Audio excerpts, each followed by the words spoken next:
My name is Margaret Shaw. I am 65 years old, a retired town librarian and a widow. My husband, Robert, a man who spoke more fluently with wood and chisel than with words, passed from this world 3 years ago, leaving a silence in our small home that at first felt as vast and cold as the Pacific just a few blocks away.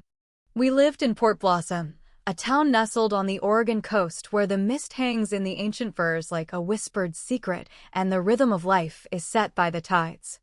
Since his passing, I've tried to navigate the currents of my new solitude, maintaining the quiet routines we built together in the house he so lovingly restored, a home where every beam and floorboard seemed to hold a memory of his gentle hands.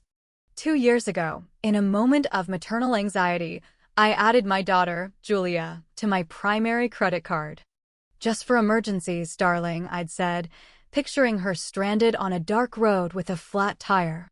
She had always been the one to paint her life in broad, dramatic strokes, a whirlwind of vibrant highs and theatrical lows.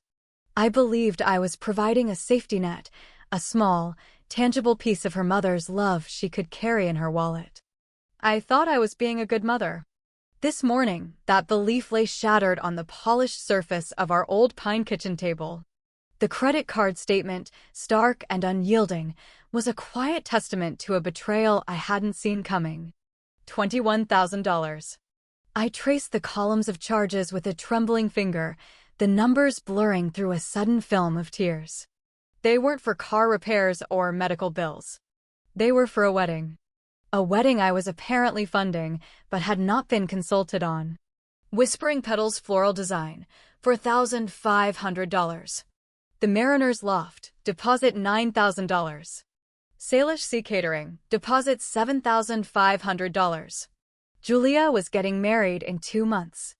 I'd known about the engagement to her fiancé, David, of course. She'd called me, breathless and ecstatic. But the details had been hazy, lost in the flurry of her excitement. I hadn't been asked for a contribution. I hadn't even been informed of the bookings. I had simply been charged. My first emotion wasn't anger, but a profound, hollow shock. It was the feeling of walking down a familiar hallway in the dark and finding a wall where there had always been a door. This wasn't a stranger stealing my identity. This was my daughter, my own flesh and blood, treating my carefully husbanded resources as her own. It was an entitlement so profound, it had cloaked itself in the guise of family. As I sat there, the soft, gray morning light filtering through the kitchen window and illuminating the dust motes dancing in the air, a painful clarity began to dawn. The light fell across the built-in bookshelf Robert had crafted for me on our 30th anniversary, its shelves laden with the books that had been my life's work and my greatest comfort. In our family, love had become transactional, and for years, I had been the only one paying. My reverie was broken by the sound of the front door opening and closing without a knock. "Morning, Mom. Is there any of that good coffee left?" My son, Thomas, drifted into the kitchen. At 32, he'd moved back in 8 months ago after a bitter divorce. "Just until I get back on my feet," he'd promised. His feet, however, seemed to have become permanently rooted in the shag carpet of his childhood bedroom. He hadn't contributed a penny towards the mortgage or the utilities, treating our home like a bohemian boarding house where his mother was the ever-patient, ever-present manager.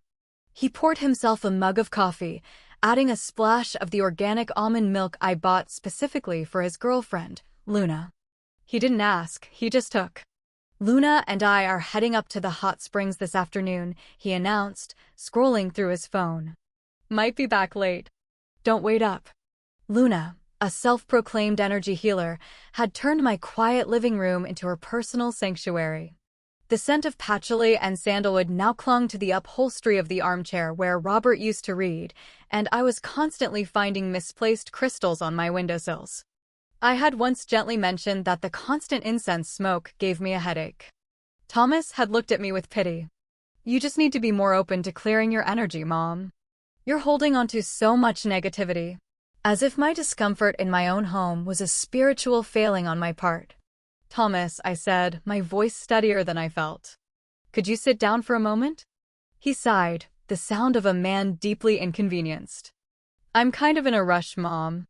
What's up? I slid the stack of papers across the table. His eyes flickered over the first page, the large, circled total at the bottom, and then he shrugged.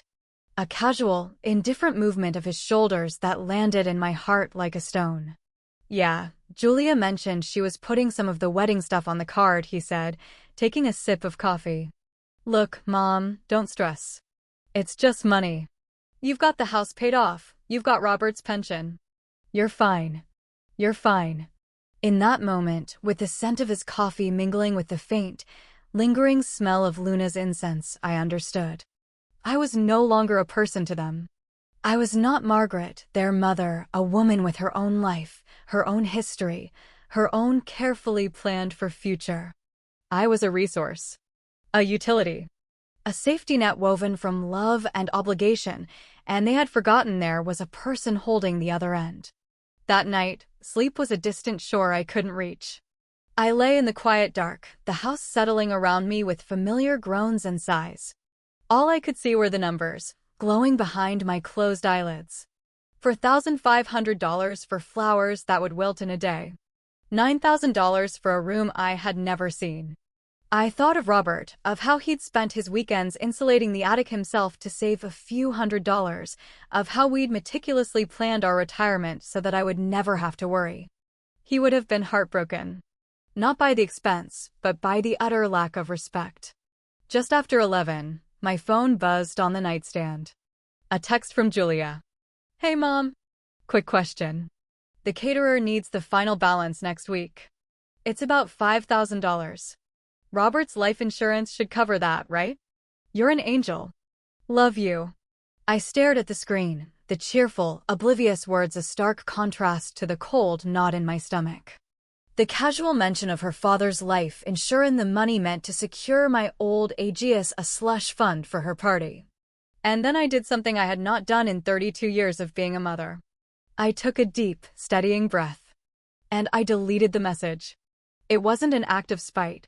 It was an act of survival. A quiet, final acknowledgement that my silence had been misinterpreted as consent for far too long. I got out of bed and went downstairs, sinking into Robert's old leather recliner, the one that still held the faint imprint of his body. The house was a vessel of memories, a testament to a life built on mutual respect and shared effort. I was letting that legacy be drained away, one entitled request at a time. No more. The next morning, I rose with the sun. As the first light painted the sky in shades of rose and gray, I sat at the kitchen table, not with a cup of tea, but with a pen and a fresh sheet of paper. I made a list. First, call the credit card company. Report the unauthorized charges. Freeze the account immediately. Second, call the bank. Change the password on my online account and revoke Thomas's access to the joint savings account we'd set up years ago, which he now used as a personal ATM. Third, call my lawyer, MS. Davies, the sharp, compassionate woman who had guided me through the labyrinth of Robert's estate. I needed to revise my will and establish a living trust. This wasn't about revenge. It was about preservation. Of my home, my future, and what little was left of my sanity. If my children could only perceive me as a function, a provider, a financier, then it was time for them to learn what happened when that function ceased. The unconditional love I had offered so freely had been mistaken for an unconditional obligation. That misunderstanding was about to end. By 9 a.m., the calls were made. The credit card was frozen, the dispute process initiated. The bank manager, a kind man named Mr. Peterson, confirmed that Thomas's debit card would be declined on its next use. MS. Davies had scheduled an appointment for me at 3 o'clock that afternoon. A strange sense of calm settled over me. It was the quiet that comes after a storm has passed, leaving the air clean and sharp. I felt lighter than I had in years. The peace lasted until 10:42 a.m. My phone rang, Julia's name flashing on the screen. I let it ring, the cheerful tone I'd once loved now sounding shrill and demanding. It rang again. And a third time. On the fourth, I steeled myself and answered. Mom? Thank God. I've been calling and calling. Something's wrong with your card. The Mariners Loft just called. They said the final deposit was declined. Her voice was tight with panic. I know, Julia, I said, my tone even. I had the card frozen. A beat of stunned silence. What? Why would you do that? Because I did not authorize you to spend $21,000 on it. The panic in her voice shifted, replaced by the saccharine, coaxing tone she'd perfected as a teenager. Oh, Mom, it's just a misunderstanding. Please, just call the bank and straighten it out. We can fix this. There is nothing to fix, Julia, I said. It is not a misunderstanding. You used my credit card without my permission to pay for your wedding. But you said I could use it for emergencies. A $9,000 venue deposit is not an emergency, dear. Her voice began to rise, the sweetness curdling into desperation. But the vendors. Mom, if we don't pay them, we'll lose all the deposits. Everything will be ruined. Are you really going to destroy your only daughter's wedding over a little bit of money? There it was. The emotional blade, honed over years of practice, aimed directly at my heart. If you loved me, you would fix this. I want you to have a beautiful wedding, Julia, I said, and I meant it. But I expect you and David to pay for it. Like adults. I could hear her sharp intake of breath, the furious, silent calculation as she tried to find a new angle of attack. This is completely unreasonable. Perhaps, I said. But it is also clear. I ended the call, my hand shaking slightly as I placed the phone back on the counter. My heart ached, but beneath the ache, there was a new, firm bedrock of resolve. I went to the hardware store and bought 2 new deadbolts. By the time I returned, Thomas's beat-up sedan was in the driveway. I walked into my house to find him and Luna in the kitchen. She was grinding herbs with a mortar and pestle at my table, a cloud of dusty, sweet-smelling powder rising into the air. He was pacing in front of the refrigerator. Mom, what the hell is going on? He demanded. My debit card was declined at the gas station. And Julia just called me, freaking out. I set the small paper bag with the new locks on the counter. Your debit card to my savings account no longer works because I have closed your access to it, I said calmly. And I am aware of your sister's situation. Luna looked up, a placid, vaguely concerned smile on her face. Margaret, you're acting so strangely. Are you feeling all right? Your aura is very turbulent. I looked from my son's angry, entitled face to his girlfriend's serene condescension, and a lifetime of quiet frustration finally found its voice. No, Luna, I said, picking up the bag and walking toward the front door. I am not all right. But I'm finally waking up. I had the new locks installed by a local handyman that afternoon. As he left, I took the old keys, the ones I'd given to Julia and Thomas years ago, and dropped them into an old jam jar. I screwed the lid on tight and tucked it away in the back of the pantry, behind the canned peaches and emergency supplies. It felt like sealing a tomb on a version of myself I no longer wished to be. At 3 o'clock, I sat across a mahogany desk from Ms. Davies, her office a quiet sanctuary of leather-bound books and quiet confidence. I laid out the whole story: the credit card statements, Thomas's financial dependency, the years of tiptoeing around their feelings at the expense of my own. I spoke not with anger or self-pity, but with the simple, unadorned clarity of fact. Ms. Davies listened, her pen scratching occasionally on a legal pad. When I finished, she looked at me over the top of her glasses.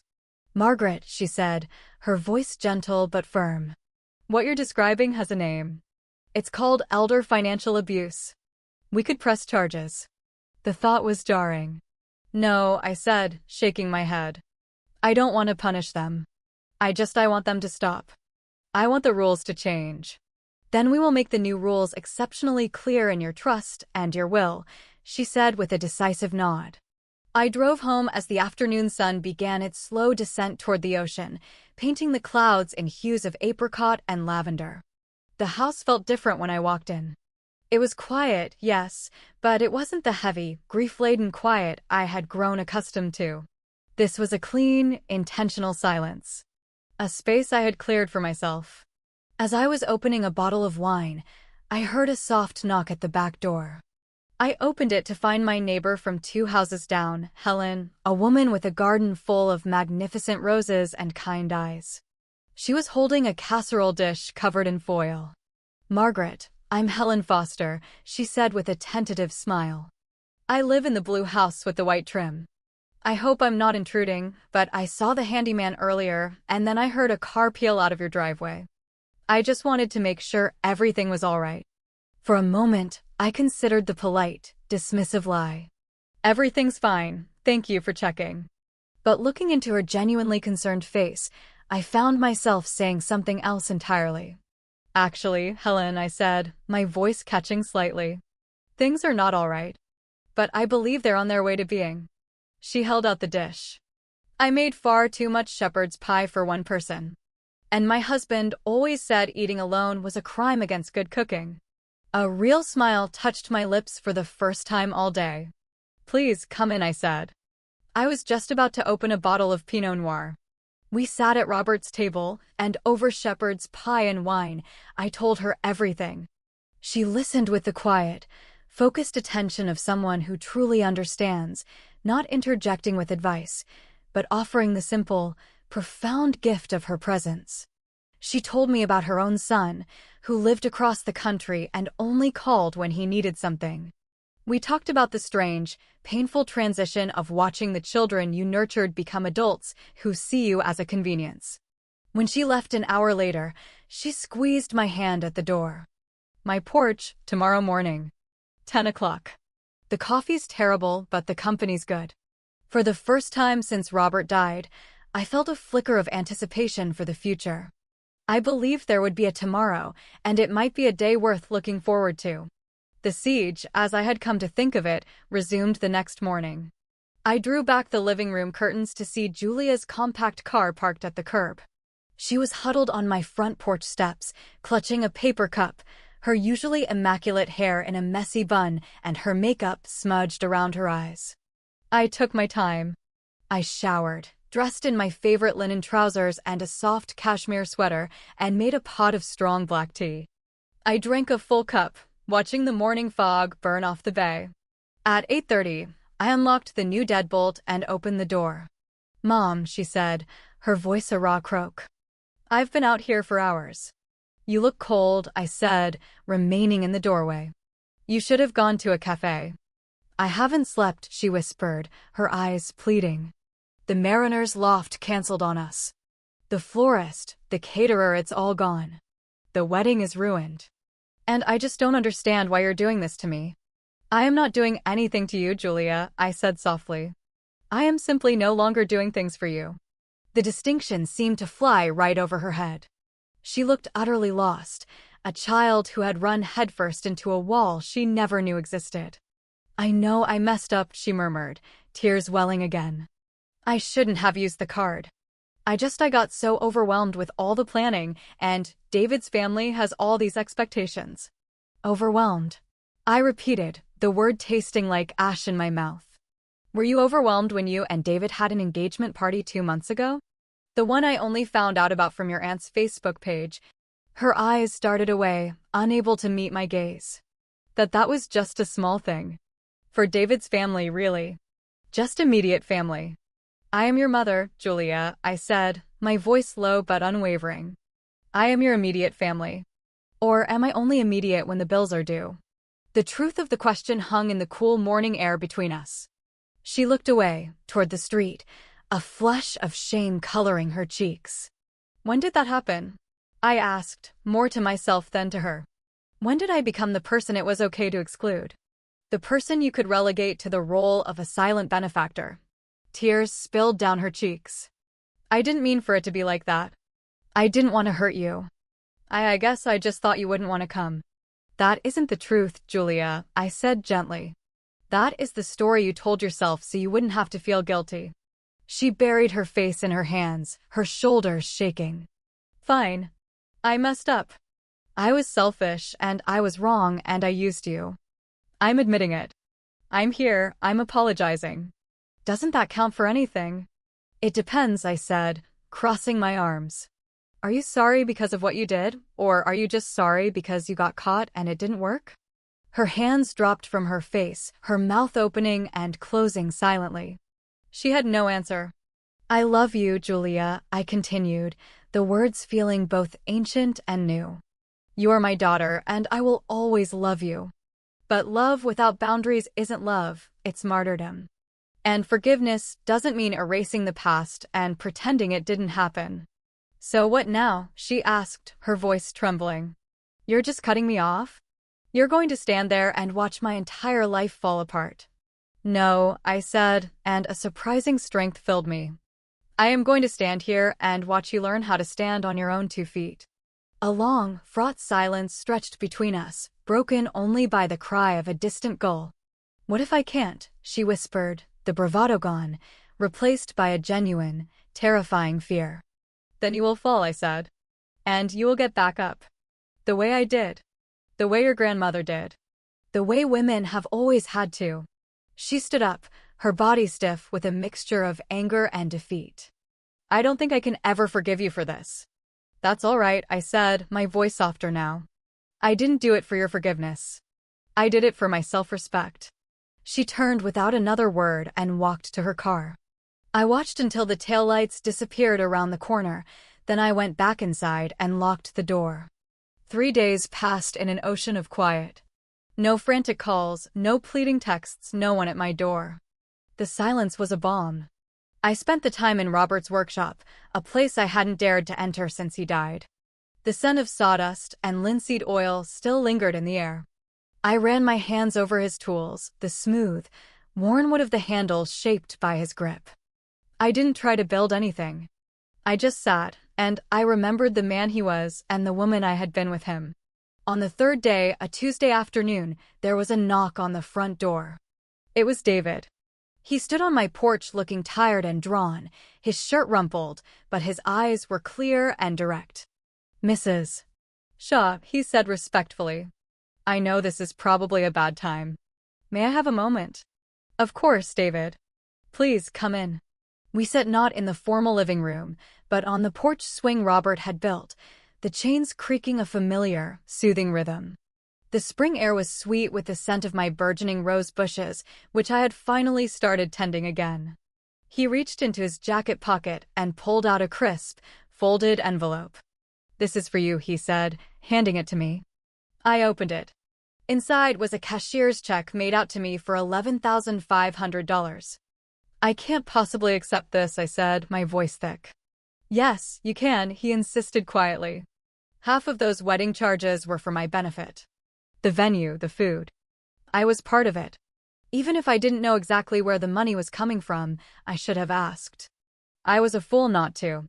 It's my responsibility to make this right." I studied his face, searching for any hint of performance or duplicity. There was none. Only a deep, weary sincerity. "Did Julia send you here?" I asked.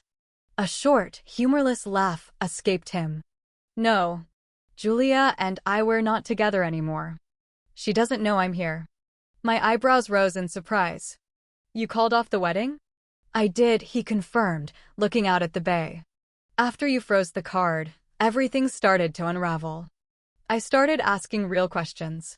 About the finances, about why you weren't at our engagement party, about the difference between what she told me and what was actually true. He looked down at the check in my hand. "I love her, Mrs. Shaw. I really do. But I realized that I don't think she's ready to build a life with someone. Not an honest one. Not one where you don't expect someone else to carry the weight." I said nothing, just gave a slow, understanding nod. "I am so sorry for my part in what she did to you," he added, his voice low. "And I'm sorry I didn't see it for what it was sooner." It was the first apology I had received without a hidden agenda, without a follow-up request. It was just an offering of dignity and respect. And for that, I was profoundly grateful. That evening, just as the sun bled into the horizon, Julia's car pulled up again. This time, she wasn't alone. A young woman I vaguely recognized as her old college roommate, Sophie, got out of the passenger side. They both stood at the bottom of the porch steps, looking uncertain. "Mom," Julia called out, her voice thin. "We need to talk." I opened the door but stayed behind the threshold. Good evening, Julia, I said, then nodded politely to her friend. Sophie. Mom, things are there really bad, Julia began, skipping any pleasantries. David is gone. The wedding is off. I've been staying on Sophie's couch for a week. I have nowhere else to go. I need to come home. There it was. The foundational assumption of her entire life, that no matter what bridges she burned, the bridge back to my front door would always remain. That I would forever be her port in a storm of her own making. No, I said. The word was small, but it filled the entire space between us. Julia stared, blinking as if she hadn't heard me correctly. What do you mean, no? I mean this is not your home anymore, Julia. That door closed when you decided it was acceptable to use me as a bank while shutting me out of your life. Sophie shifted uncomfortably. Maybe I should just wait in the car. Perhaps that's for the best, I agreed, my gaze never leaving my daughter's face. Once her friend was gone, Julia's shoulders slumped. You're really going to do this, she whispered, her voice laced with disbelief. You're going to let your own daughter be homeless? You are not homeless, Julia, I replied, my voice devoid of anger, only fact. You have a college degree. You have a job. You have friends. You have options. What you no longer have is unconditional access to my home, my life, and my money. She stared at me as if I were a stranger. What do you want from me? You want me to grovel? You want another apology? I want you to understand, I said. I want you to understand the chasm of difference between saying, I'm sorry I used your card, and understanding the profound hurt of realizing your child thinks of you in those terms. One is an apology for an action. The other is an apology for a mindset. She looked down at the cracked concrete of the walkway. I don't know what you want me to say. And that, I said softly, tells me everything I need to know. Her head snapped up, her eyes flashing with a familiar fire. So this is it? You're just done with me? You'd rather die alone in this house than be a mother. The barb, meant to wound, glanced off the new armor of my self-worth. I almost smiled. That is the fundamental difference between you and me, Julia. You see consequences as a punishment. I am learning to see them as a necessary education. She took a step back, her face hardening into a mask of resentment. You're not the woman I thought you were. No, I agreed, a deep, quiet peace settling in my soul. I am finally becoming the woman I was always meant to be before I allowed everyone else to tell me who I was. She turned and walked away without another word. I didn't follow. I didn't call out. I didn't cry. I simply closed the door, went into the kitchen, and poured myself a glass of cool water. I sat in Robert's chair, and for the first time, the silence that filled the room didn't feel like an absence. It felt like a presence. It felt earned. 3 weeks later, I was on my knees in the garden, my hands buried deep in the cool, dark earth, when Helen's cheerful voice floated over the hedge. Those hydrangeas are looking spectacular, Margaret. You've been busy. I suppose I have, I called back, smiling as I brushed the dirt from my palms. Busy was one word for it. In 21 days, my life had been quietly but completely re-landscaped. The lawyer had finalized the trust. Thomas had sent one last, passive-aggressive text meme about selfish parents which I had read and deleted without reply. The credit card company had ruled in my favor, reversing all of the fraudulent charges. And David's check sat in a new savings account, one in my name alone, a fund I'd labeled for future adventures. The house was still. Not empty, but peaceful. My mornings with Helen had become a cherished ritual. We drank our terrible coffee and talked of books, of birds, of the quiet courage it takes to reclaim one's own life. We were building a friendship not on shared history, but on a shared understanding of the present. That morning, she'd brought me a flyer from the library. They're looking for volunteers to run a story hour for toddlers, she'd said. I told them I knew the perfect retired librarian for the job. I felt a warmth spread through my chest. To be wanted again not for what I could provide, but for who I was and what I knew. Later that afternoon, I sat by the living room window, the one that looked out over the sea. The late afternoon sun streamed in, pooling like liquid gold on the hardwood floors Robert had laid by hand. I looked at the roses he had planted for me, their buds tight and promising. I thought of him, of what he would have said about all of this. And I knew, with a certainty that settled deep in my bones, that he would be proud. Not of the boundaries I had set, but of the peace I had finally claimed for myself. My phone buzzed on the table beside me. A text from Helen. The new widow from the book club is joining us for coffee tomorrow. I think you'll like her. She's a gardener, too. I smiled and typed back a simple reply, I can't wait. Then I set the phone down, picked up my book, and let the warm light wrap around me like a benediction. My world had not shrunk, as my daughter had predicted. It was, at long last, beginning to bloom.